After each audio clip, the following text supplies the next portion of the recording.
Hey, I just wanted to give a introduction video to my Wisdom from Experience project. I kind of wanted to go into why I picked the two teachers to interview. The first one is Mrs. Decker. She lives in my neighborhood. She was my summer league swim coach for like 10 years, and she also was my kindergarten teacher. And so when I thought of the word wisdom, I was like, there's no doubt that I'm going to pick her.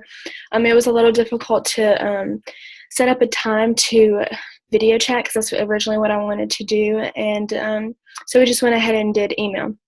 The next person is Miss Short. I picked her because she has actually gone through the Gardner-Webb School of Education, and I just thought it would be neat to kind of see like how the education from Gardner-Webb transpires into an everyday classroom.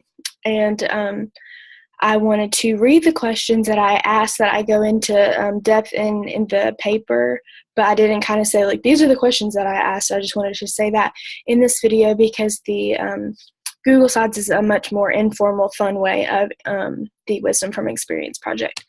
So the first question is how long have you been teaching? How many different grade levels have you taught? For this, it's easy. Ms. Decker has been teaching for 29 years, all kindergarten, and Ms. Short, first-year teacher, third grade. I asked, do you teach social studies every day?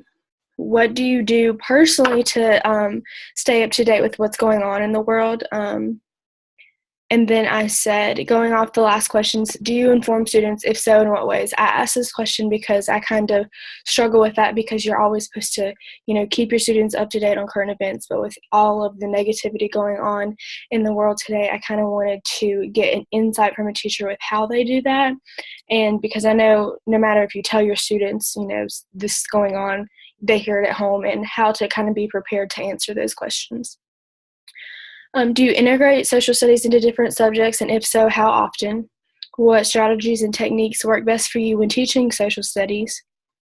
Do you have a favorite memory or lesson when you have taught social studies? What are your biggest challenges when you face when you teach social studies? And what tech tools / apps do you use in your classroom every day, especially regarding to social studies? Then the last question was, do you enjoy the social studies curriculum for your grade level? Miss Decker actually did not go into as much detail as I kind of intended, but I was thankful enough that she set aside her time to answer the questions. Miss Short went above and beyond when I talked to her, and she also sent me little side notes. I do have pictures of Miss Short's classroom, and I also asked kind of what would be some advice from her to me as a first-year teacher, considering she is in that. And I didn't really ask Ms. Decker that because it has been a while since she started out. But I enjoyed the paper and the slideshow.